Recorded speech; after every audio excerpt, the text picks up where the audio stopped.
Hey everyone, I'm Imogen and I'm 29 years old. So a while back I went through a divorce from my abusive husband Trevor. I was stuck in a really toxic marriage and sometimes you need a nudge from someone to break free from such situations. Surprisingly, that nudge came from none other than my mother-in-law Kiki. Trevor and I had an unexpected start at the Cheesecake Factory. It was funny because we shared the same birthday and we both happened to be celebrating there. Trevor had this charming look with long, slicked back hair and an adorable face. My friends pushed me to go talk to him and get his number, so I did. That's how we started chatting. Trevor, well, he was a man of few words. Quite the mystery, you know. He had this way of keeping his emotions close to his chest, not opening up much. But strangely, there was this unspoken understanding between us, a sort of unspoken connection that felt comfortable. After a year of dating, we decided to tie the knot. We bought a house, we were both working, and things seemed pretty stable. About a year into our marriage, we felt it was the right time to start a family. When I found out I was pregnant, I was over the moon with joy. I shared the news with Trevor and he was ecstatic. We even had a gender reveal party. It was a baby boy. Trevor had always dreamt of having a son and he couldn't have been happier. He started preparing the baby's nursery, building the crib and talking about all the wonderful father-son moments he envisioned. But then our world shattered when I experienced a miscarriage. I called 911 while Trevor was away. When he reached the hospital, the doctors gave us the devastating news that we had lost our baby boy. It hit us both hard, especially Trevor. We supported each other through the tough times, and a year later we decided to try again. I became pregnant once more, and it was another baby boy. 5 months into the pregnancy, history repeated itself with another miscarriage. Trevor, who had built up so much hope, was heartbroken for the second time. I battled depression, unable to get out of bed, but Trevor didn't seem to notice. He was lost in his own grief, and it created a distance between us. He started sleeping in the guest room, and our communication had gone down the drains. I figured he needed space and time to heal, so I gave him that. However, a month after my second miscarriage, Trevor lost his job. I still remember the day he came home after that. I heard the sound of breaking glass and immediately rushed into Trevor's room, only to find a shattered plant pot. "What happened? Are you okay, Trevor?" "Okay, Imogen. I just got fired." "I'm so sorry, baby, but sometimes life is not fair, honey. You'll find another job. You've got a strong skill set." "Baby? You were calling me baby and offering support as if everything is just fine between us?" "Trevor, we're going through a rough patch, that's all. It will pass." "No, Imogen, it won't. Since the day I married you, it has been like everything in my life has gone wrong." "What do you mean?" "I don't know if you want to hear this, but it feels like this marriage is cursed. 2 miscarriages, losing my job of 4 years. It's like the universe doesn't want us to build a family or move forward. I'm just so tired." "Trevor, that is not true. We love each other, and we entered this marriage together. Every marriage has its ups and downs. Don't worry, I have my job, and I'll take care of everything until you find a new one. Just leave me alone, okay? Get out of my room." It was the most we had talked about in the last few months. Hearing Trevor call our marriage cursed felt like a stab in the heart. But I understood he was overwhelmed. Maybe it was my love for him that made me empathetic. Losing 2 babies and his job had hit him hard. It was like a never-ending string of bad luck. I decided to give him some space. The next day, I headed to work without asking Trevor about his plans for the day or if he was going to stay home. When I returned, Trevor was on the couch, an almost empty 6-pack of beer beside him. I tried to talk to him, asking how he was feeling, but all I got was silence. I pressed him to answer, and he said, "I'm okay. I'm going to go to sleep now." That's all I got from him. It had been almost a week since Trevor lost his job. Each day when I left for work, He was planted on the couch, glued to the TV, and when I returned, the scene remained unchanged except for the growing pile of empty alcohol bottles. I couldn't help but worry about him. One evening, unable to ignore my concern any longer, I finally talked to him. "Hi there, how you feeling? Did you manage to have lunch?" "Yeah, I ordered some Chinese takeout." "Good choice. Actually, I wanted to discuss something with you. I understand it's been tough and you're going through a lot. However, I'm concerned about the amount you're drinking, Trevor." "I'll decide what I have to do. Just because you're the one bringing in the money doesn't mean you can dictate everything in this house." "Honey, that's not what I meant. I've been thinking, given everything we've been through, perhaps we could consider therapy, either as a couple or individually. Whatever you're comfortable with. I've been struggling too." "Can you stop making yourself out to be the only victim here? I lost those babies too, you know. I need some air. I'm heading out." I found myself trapped in a cycle of difficult conversations with Trevor. No matter how hard I tried to be empathetic and understanding, he continued to shut me out, invalidating my feelings. It was a struggle and I didn't know what to do. Trevor wasn't ready to accept the help I wanted to provide. Instead, he often said hurtful things, making me feel like it was my fault for our problems. It was all too much to bear and I felt lost. But then, one day, my phone rang, and it was my mother-in-law's name, Kiki. "Hi, Imogen." "Hey, Mom. It has been a while. How are you?" "Yes, dear, it has been long. I called you regarding my son, by the way." "Oh, yeah. He must have told you about the job." "Yes, he did. He also told me how you were stopping him from spending money on himself." "What?" "Well, Trevor tells me everything. Imogen, can you please stop creating a toxic environment for him at home? He has already been through a lot." "Toxic? You must be kidding me." "Well, Trevor told me how you don't talk to him. Asked him to sleep in another room, and you've been making your own rules since he lost the job. Bullying him for it and not talking to him. You are an adult, Imogen. Behave like one. You are his wife. Be supportive." "He told you all these lies, Kiki? Really? You have got it all so wrong. Trevor is at home drinking all day. He is the one who decided to move out of our bedroom, and I even offered to take him to therapy, but he just doesn't want to." "Imogen, don't call Trevor an alcoholic. He barely drinks." "I know. That's why I was so concerned about him. I don't know what happened to him." "Imogen, you are not taking care of my son. Do I have to lecture you on marriage now? I wish he would just leave you. Poor kid." "I can't believe you're saying this. Why don't you trust me? Trevor's never been like that. I wish I was there to take care of him. You know what? Why don't you come over for a week? Check up on your son yourself and see how he's doing. Maybe that's not a bad idea. Trevor will be glad to see some positivity in the house." "Sure, whatever you say." I was furious with Trevor for lying to his mom about me when he was the one keeping his issues to himself. At this point, anger was my predominant emotion. Kiki came over to our place, and just as I anticipated, Trevor wasn't thrilled about it. On the morning of Kiki's arrival, Trevor left the house and spent the day with his friends.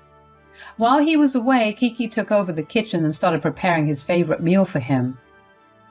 "I doubt you've been feeding my son well." "Well, I made him breakfast and dinner." "I don't get what's wrong with him. Why did he leave just as I came? My son, I'm just so sickened by the thought that he can't spend a minute in this house because of you." "Kiki, are we really doing this again? These are facts, Imogen. I don't know what you're doing wrong. Are you not giving him enough attention? Is this about the baby? I just think this whole marriage was a blunder." "You don't have the right to pass judgment on my marriage.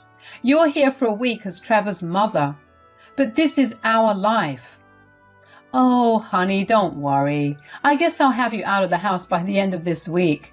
My son needs someone to open his eyes. Kiki was super sure her son was right. I decided not to argue anymore. I thought she'd figure it out eventually, so that night, Trevor did not come home for dinner and Kiki called him a bunch of times, but he finally picked up and yelled that he would be late. When Trevor got back home, Kiki tried to cheer him up by telling him she had cooked his beloved crab cakes. Trevor was not in the mood for food, though. Kiki, being the persistent type, pushed him a bit. He stormed into the kitchen and dumped the crab cakes she had made into the trash. Then he spotted a fresh batch of brownies on the counter and tossed them out as well. I knew Trevor wasn't in the best frame of mind, but I couldn't help but speak. If you didn't want to eat, you could have been polite. I don't care about stupid crab cakes and brownies, okay? She was preparing those for you all evening from scratch. Also, food in the trash? Are you serious? If you care so much about the brownies, why don't you pick them up from the trash and eat them? The next day, I left for work, wanting to steer clear of their mother-son drama. When I got back, it was clear there had been some tension between them, but I didn't bother asking. When I was home and not at work, Trevor acted like a rebellious teenager, disrespecting both me and his mom. He would say hurtful things about Kiki's character and his dad leaving, and I felt bad for Kiki, even though she thought I was the problem. One morning when I woke up, Trevor and Kiki were fighting. I went into the living room. Trevor, why don't you come with me to the yoga session I have booked for us? It would be good for both of us. Yoga? Seriously, Mom? You think I have time for that crap? It's just an hour, Trevor. It can help relieve some stress. It can also help you with your anger, son. Anger? You want to talk about anger, Mom? Let's talk about how you ruined my childhood with your loose character. The reason my dad left you was I was angry about it. But did you do something about it too?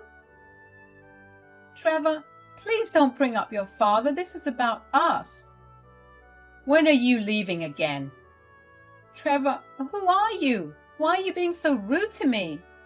Well, this is me now. I have to go help my friend fix something. I'll see you later. Trevor left and slammed the door in our faces. Look what you have done to my son. This is what happens when you keep someone in a cage. Can't you see what's really going on? I've had enough of both of you. First, Trevor won't talk to me for some inexplicable reason, and now you're laying all the blame on me, assuming you've got everything figured out. I'm off to work. When I got back from work, things were a total mess. Kiki had her bags packed, and both Trevor and Kiki were there. I was seriously confused about what was going on. Wait, Kiki, I thought you were planning to leave at the end of the week. What's happening? I don't know. I went for a walk, and when I came back, I found all this. Mom, you were leaving. I got you a flight ticket back home, and I paid for it with my card. I also took some cash from your purse. It's your ticket, not mine. But why, son? I'm your mother. Why are you pushing me away? You're trying to control my life, Mom, telling me not to drink, to get my act together. I am a grown-up now. What's wrong with you? I only want what's best for you. Just like when you dated Steve after Dad left and he used to beat me up and you ignored all of it. Trevor, enough! Why can't you let it go? Is that girl putting all these things in your head? To be rebellious? I saw her outside with you the other day. What girl? Shut up, Mom. Why do you have to open that stupid mouth of yours all the time? Trevor grabbed an empty beer bottle within reach and tried to aim it at Kiki. She managed to dodge it, but she hurt her hand and her finger was bleeding a bit. I couldn't stay silent any longer seeing another woman in distress like that. Trevor, that's enough. She's your mom. Get out and don't come back until I tell you to. Stay wherever you want to, but don't come here. I was really baffled by what had just gone down. It was all still sinking in. And there was Kiki shedding tears. I grabbed a glass of water for her and wiped her wound clean. Then I got her seated. My mind was buzzing with questions that needed answers. Trevor never mentioned anything about his mom's boyfriend, Steve, or her past relationships. It was like he kept a lot hidden from me. I knew Kiki had been through a divorce, but she never talked about any of her boyfriends. And this mystery girl she mentioned.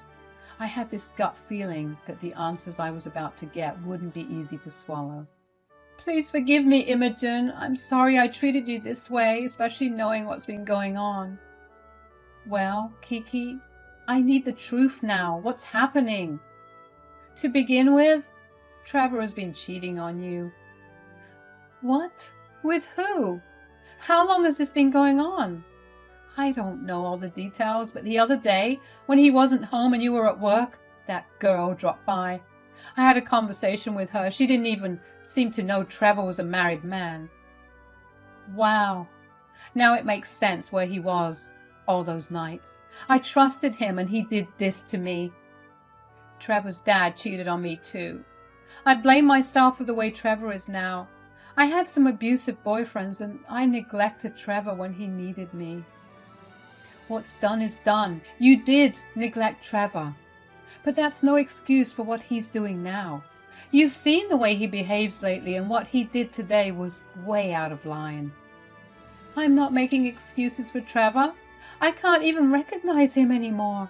He needs help. He's becoming the person he once feared. He has become a monster. From one woman to another, Imogen, I'm begging you to leave him. He's abused you and cheated on you, and now he's out there ruining his own life. You have a future ahead of you. I'm so sorry for my son. You should talk with him. You can stay here for another 2 days until you have your actual flight. I guess Trevor has a place he can comfortably stay. So Kiki stayed with me for another day, and we didn't hear from Trevor. No calls, no texts, no apologies. To be honest, I knew the end of this relationship was coming somehow. The way Trevor had been acting and everything, I should have seen the signs. I was beating myself up and blaming myself for Trevor's behavior. I thought the reason for my not being able to give him children led to all this. When Kiki left, I thought about things for a couple of days before reaching out to Trevor. I knew my life would significantly change. I was my own sense of strength. I talked to my parents and I was close with them, but this would have absolutely broken their hearts. I did plan on telling them later, but at that time I decided to confront Trevor first. I called him and asked him to come over, and he did. Kiki told me everything, Trevor. You've been cheating on me despite all we've been through. Instead of being there for each other, you pushed me away and mistreated me. Imogen, I'm not scared of you. Your attitude, that's exactly what I mean. And with the incident with your mom, you need some help, Trevor. Whatever. You've changed so much. You used to be quiet, but this anger, where's it coming from? I wanted to start a family and you couldn't give me that. I lost my job. It's like you're bringing bad luck and then you blame me for being angry? Honestly, I don't want to be with you anymore, Trevor. You're not the person I fell for. So, you're leaving me? That's right. Who's going to handle groceries and other essentials? I don't have a job. I can't even pay for gas. I can't take care of stuff right now. You're such a man-child. Seriously? You expect me to do all that while you're out there cheating on me and treating me like dirt? Come on, Imogen. I'll end it with her if that's what you want. Seriously? Do you think I'm that naive? Am I your money machine or what? It's over, Trevor. After parting ways with Trevor, I found myself on a new and unexpected path. Divorces are never easy. Kiki gave me a call after the divorce. She informed me that Trevor had been crashing at her place and that his girlfriend had broken up with him. Life has this funny way of turning the tables sometimes. I remembered how Kiki had once vowed to open her son's eyes, but it turned out that her own eyes were the ones that truly opened. I decided to set up my own place, and let me tell you, it feels like a fresh start. The Trevor chapter had its share of complications and it left its mark. So I decided to seek help and started therapy to work through the issues and become a better version of myself. In one of my therapy sessions with Alicia, she brought up something. She casually suggested the idea of me becoming a single parent through adoption. Her words stayed with me even after our session was over. Just last week, I did something pretty brave. I went to an adoption center, filled out some forms, and started training to become an adoptive parent. I'm really excited about this new chapter in my life. It's giving me hope and making me look forward to what's coming. Life hasn't always been easy, but it's made me stronger and more determined. Going down the adoption path feels like a chance to do something really good for a kid and experience the joys of being a parent, all in my own way.